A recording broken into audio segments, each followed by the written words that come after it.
वही चीज कोई जाति झूठ नहीं बोलता है, ब्राह्मण जाति झूठ बोलता है। ब्राह्मण को जो पूजा पाठ करवाएगा उसको पाप लगेगा। देश के लोग से कह रहे हैं आप। अरे जहाँ जहाँ ब्राह्मण से पूजा कराता है ना, तो वहाँ बर्बादी हो रहा है घर में। आप विश्वास करिए, आप तो ब्राह्मण, पाप के भंडा फूट गया। अच्छा, सब जाति को अपमान किया ना, तो आप पाप फूट गया, रावण तरह पेट फट गया। मोती मुक्ता दर्शत नाही, ये जग है सब अंदरे, दिखत के तो नैन चश्म, इनका फिरा मोतिया बंदरे। ये दिख है विद्वान पुरुष और महर्षि को हमें, इनका मोतिया बंद है। जिसका मोतिया बंद हो आंखों में, आंखें तो दिखाई देती हैं जैसे बड़ा स्वस्थ आंखें हैं, सब कुछ दिखता होगा, लेकिन वो नपट अंधा है जिसका मोतिया बंद हो गया दोनों आंखों में। तो परमात्मा कहते हैं कि तुमने ये महर्षि दिखाई दे, गुरु ब्राह्मण दिखाई देते हैं, ये मंडलेश्वर, इनका मोतिया बंद हो रहा है। इन्हें अपने सदग्रंथों में लिखी हुई सच्चाई का नहीं पता, और फिर निराकार कहते। अब दिखाते हैं आपको परमात्मा की सारी स्थिति, देखिएगा। ऋग्वेद मंडल नंबर 9, ऋग्वेद मंडल नंबर 9 अब दिखाते हैं, और सूक्त नंबर 86। भगवान साकार है या निराकार है, वो कैसी लीला करता है। ये है ऋग्वेद मंडल नंबर 9, 10 इकट्ठा अनुवाद है। ये है सार्वदेशिक आर्य प्रतिनिधि सभा, महर्षि दयानंद भवन, रामलीला मैदान, नई दिल्ली से ये प्रकाशित है। और ये मुद्रक है Prince offset printer, 1510, Pataudi house, Daryaganj, नई दिल्ली से ये छपा है, छपा खाना इसका ये। अब देखना, ये है ऋग्वेद मंडल नंबर 9 और सूक्त 86 का मंत्र नंबर 26। इसमें लिखा कि यज्ञ करने वाले यजमानों के लिए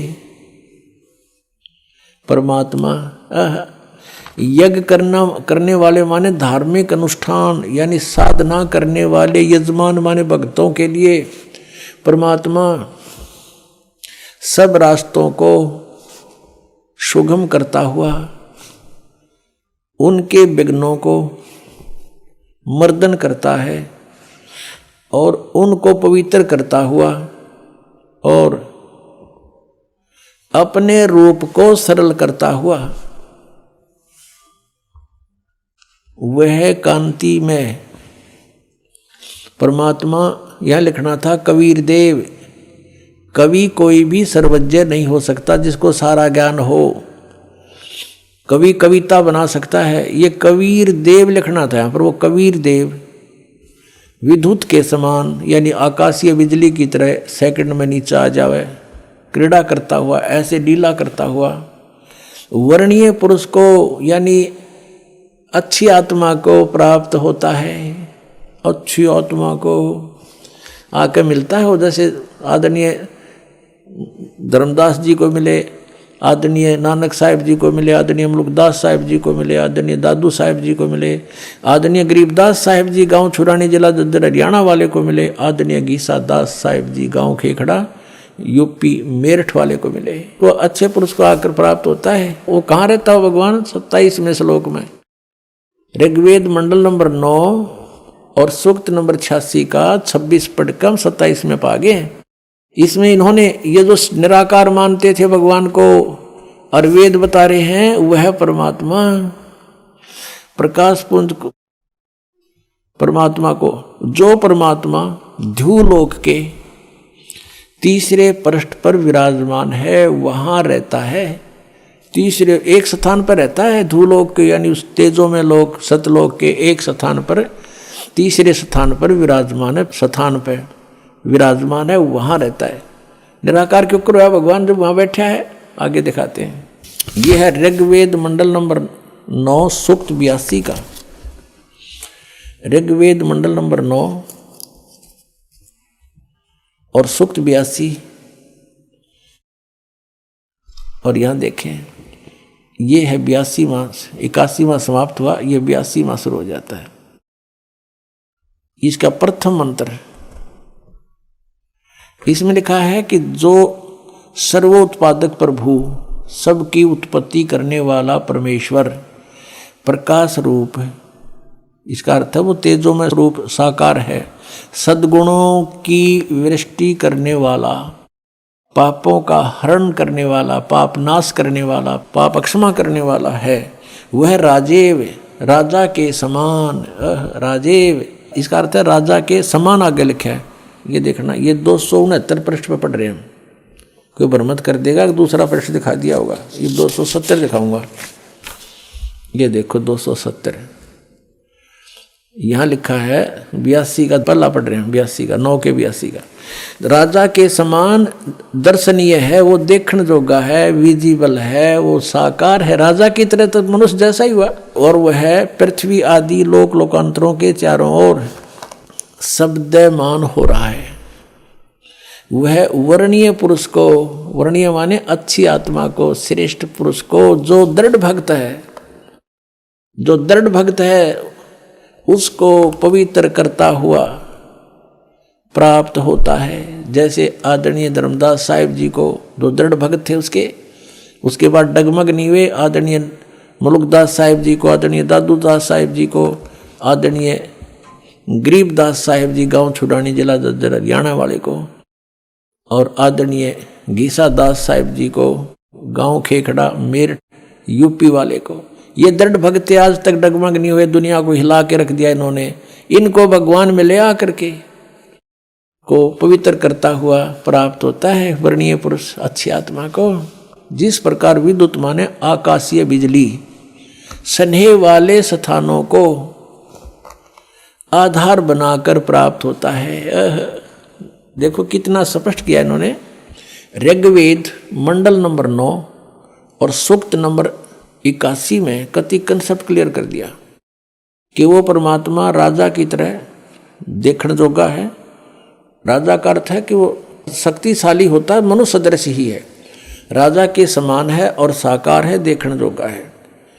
और वो अच्छी आत्मा को वहाँ से चलकर आकर मिलता है। ये और जो दृढ़ भक्त होते हैं उनको मिलता है, अन्य को नहीं। जैसे आकाश की बिजली, आकाशीय बिजली गिरती है, वो किसी वस्तु पर गिरती है जहाँ उसका विशेष अट्रैक्शन बनता है।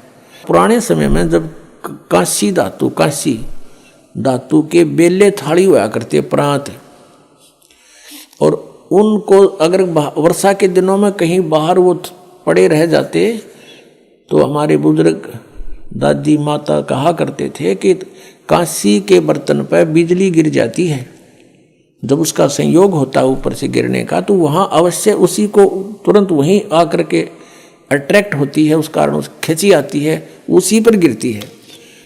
उसको उठवाकर अंदर रखवा दिया करते थे।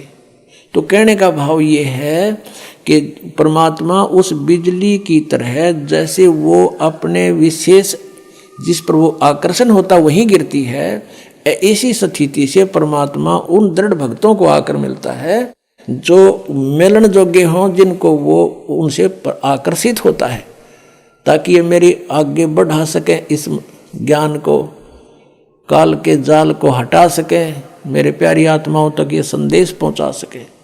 और उनका क्या कर ले, आंखें देखें जब भी ना मानो न भगवान मिल लेगा, उन तक काला मिल लेगा जहाँ ये रह रहे हैं। अब 9वें मंडल सूक्त 82 का मंत्र 1 पढ़ लिया, अब 2 दिखाते हैं, देखिएगा।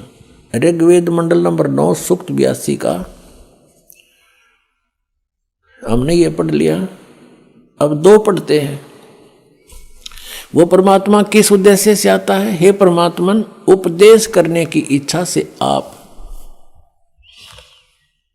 महापुरुषों को प्राप्त होते हो, अच्छी आत्माओं को, महान आत्माओं को प्राप्त होते हो, और आप अत्यंत गतिशील पदार्थ के समान हमारे आध्यात्मिक यज्ञों को प्राप्त होते हो। यानी अत्यंत गतिशील पदार्थ के समान, यानी जैसे बिजली चलती है, बिजली जैसी गति से आप, और उपदेश करने के लिए आते हो यहाँ पर, सच्चा ज्ञान देने के लिए। आप कबीर देव हैं, आप कबीर देव, यह लिखना था, सर्वज्ञ लिख दिया, आप यहाँ लिखना था आप कबीर देव हैं। हम उसको कबीर साहब कहते हैं। आप कबीर साहब हैं, शुद्ध स्वरूप है। अब जैसे ये अभी आपको दिखा था, जहाँ यजु लिखा हो तो यजुर्वेद लिखना पड़ेगा वहाँ पर। वो इन्होंने किया भी है। महर्षि दानंद ने यजुर्वेद के 36वें अध्याय के प्रथम मंत्र में यजु का अर्थ यजुर्वेद किया है, तो यहाँ लिखना था वो कबीर देव है, वो शुद्ध स्वरूप है। हमारे पापों को हे दूर करके, हे सोम, हे अमर परमात्मा हमको सुख दे। पुण्यात्मा, वेद पढ़े पर भेद न जाने, ये बात से पुराण 18। वेद पढ़े पर भेद न जाने, गुरु बिन काहु न पाया ज्ञाना, जो थो था छड़े मूड किसाना। गुरु बिन वेद पढ़े जो प्राणी, समझे न सार रहे अज्ञानी। ये अज्ञानी रहे इन वेदों को पढ़ा करते, महर्षि को आगे इन कक्का भी नहीं पता था।